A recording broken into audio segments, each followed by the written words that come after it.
What's going on, guys, and welcome to the Yumi Boy channel. And today we're going to be showing you how to make a really cool bird whistle. The supplies that you need for this project are popsicle sticks, some large rubber band, and some small ones too, some straws, and a pair of scissors. Paso numero uno. Cut 2 pieces of straw 2 inches in length. Step 2. Wrap the large rubber band around one of the popsicle sticks like this.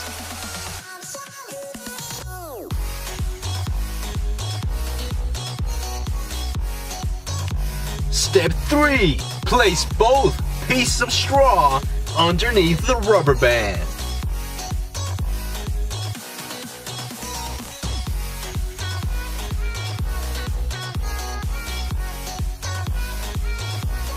Step 4.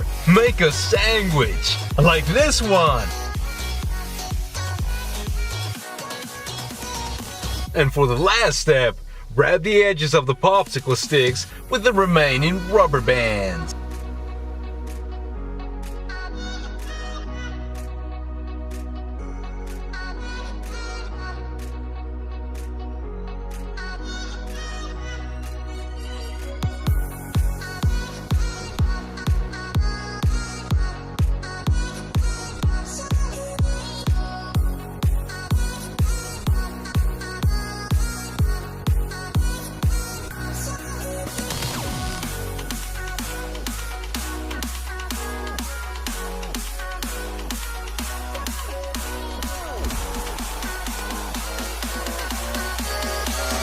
There you have it, guys. I hope you enjoyed this tutorial of how to make the bird whistle. If you want to learn how to make more cool kid stuff, subscribe to this YouTube channel, smash the like button, and don't forget to leave a comment down below. Until next time, peace out.